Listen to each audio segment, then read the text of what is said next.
1980, Luis Barragán recibe el Premio Pritzker de Arquitectura, un equivalente del Nobel y con ello el reconocimiento internacional a su obra.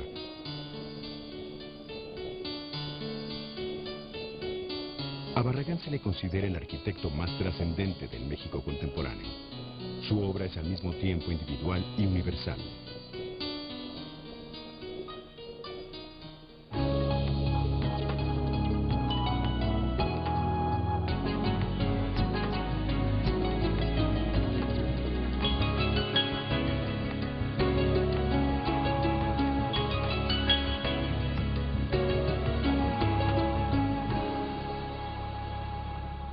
Luis era una gente verdaderamente obsesionada de la belleza y todo lo condicionaba a eso.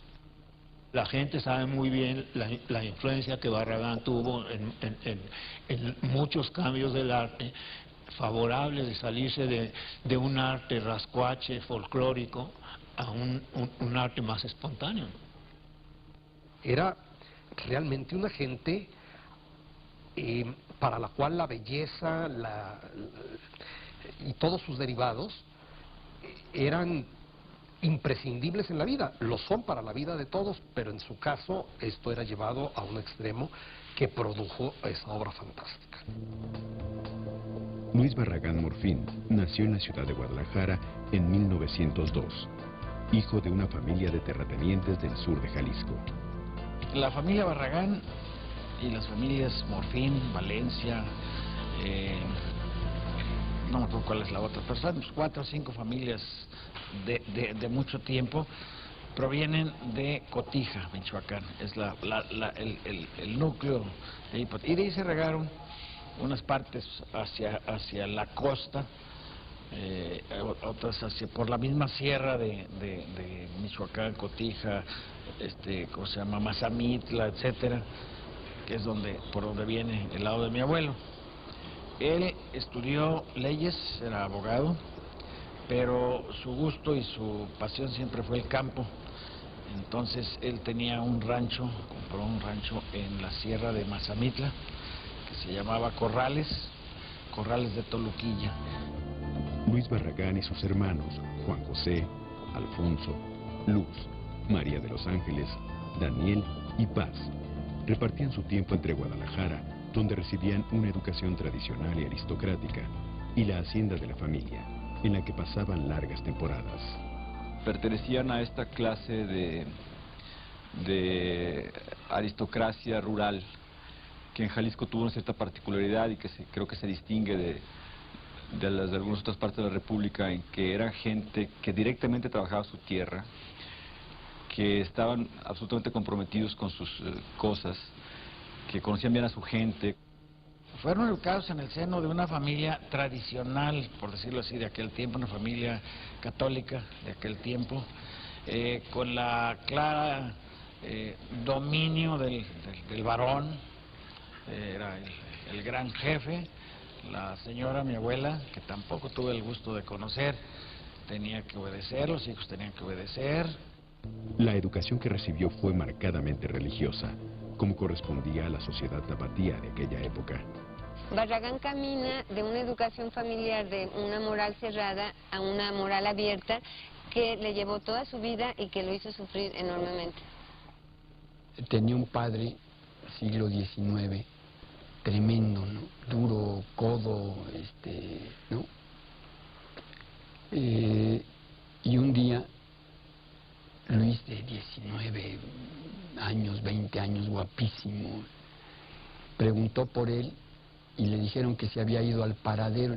Entonces Luis estaba bailando, era una tardeada de domingo, digo, nada del otro mundo, ¿no? Y se paró ahí cerca de la pista de baile, recargado así en su bastón, y en una vuelta que dio Luis, nada más le hizo así con la cara que se saliera. Entonces fue Luis, les colgaba la lagartija, le daba al padre la cuarta, y órale, con la cuarta se le dejaba ir encima. ¿Por haber bailado? Por haber ido a bailar. Su padre representa esta religión sistemática, rigurosa, ritual, pecaminosa, y sobre todo de un Dios vigilante que siempre está cuidando, vamos, que no caigas en pecado, porque en ese instante pues se abre el infierno y te caes, ¿no? Pero los violentos tiempos posteriores a la revolución interrumpieron la prosperidad de los Barragán y desencadenaron el trágico final del padre.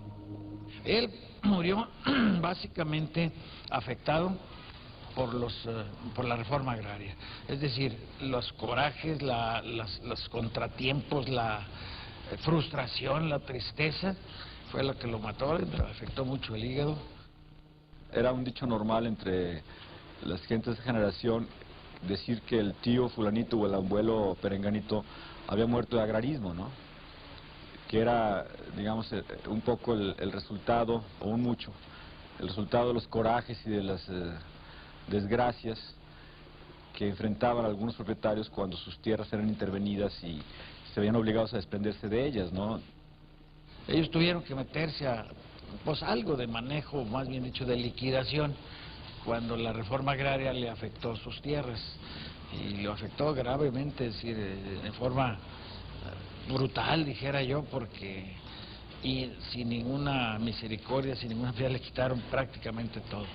Y lo que le dejaron, propiciaron que se lo invadieran los mismos ejidatarios beneficiados con las tierras.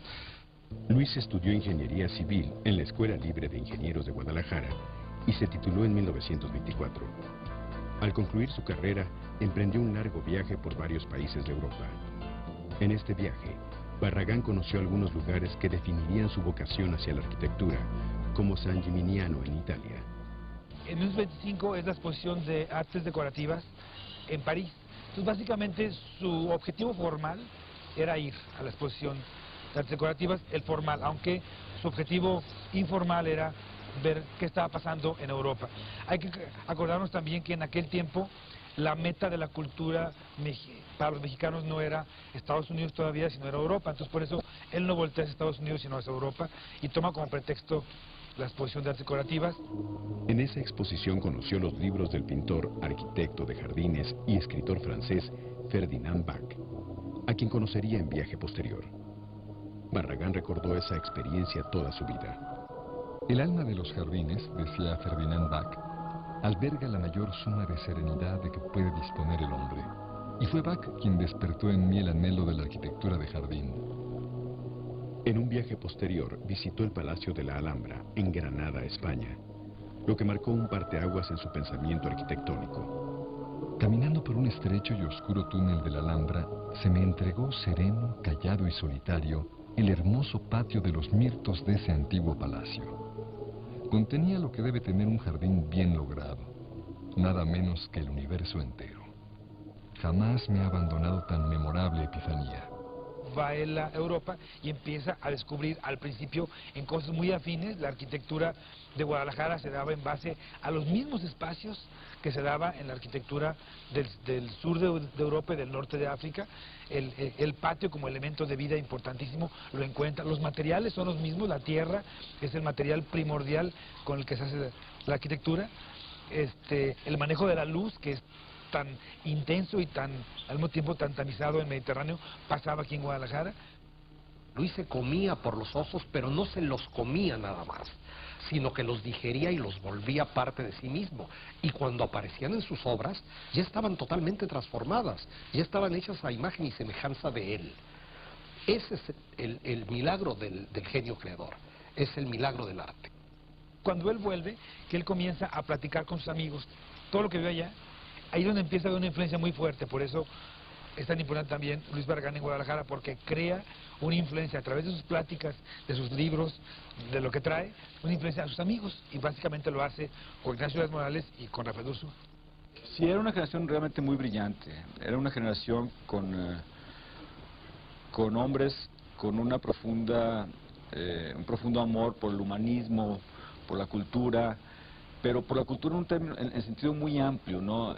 Que lo mismo les gustaban las fiestas populares que la literatura de Kafka o de Joyce o la música de Debussy. O sea, estaban realmente en lo último, pero sin pretensiones, sino simplemente era lo que les interesaba, lo que les gustaba. Luis Barragán comenzó sus primeros proyectos arquitectónicos al lado de su hermano Juan José, en su despacho de ingeniería civil. De esa época es el Parque Revolución, un proyecto que ambos ganaron en concurso. Sus conceptos fueron innovadores. De aquellos años subsisten varias de sus obras. En ellas se puede encontrar el germen de las ideas arquitectónicas que plasmaría posteriormente. En 1980, Luis Barragán recibe el Premio Pritzker de Arquitectura, un equivalente del Nobel y con ello el reconocimiento internacional a su obra.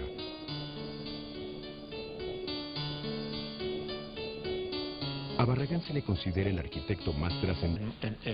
En muchos cambios del arte, favorable de salirse de un arte rascuache, folclórico, a un arte más espontáneo. Era realmente una gente para la cual la belleza y todos sus derivados eran imprescindibles en la vida. Lo son para la vida de todos, pero en su caso esto era llevado a un extremo que produjo esa obra fantástica. Luis Barragán Morfín nació en la ciudad de Guadalajara en 1902, hijo de una familia de terratenientes del México contemporáneo.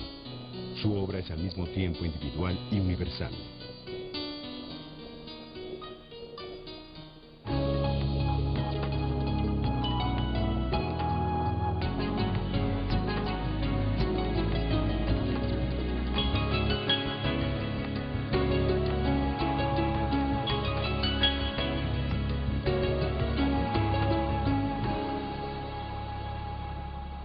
Era una gente verdaderamente obsesionada de la belleza y todo lo condicionaba a eso.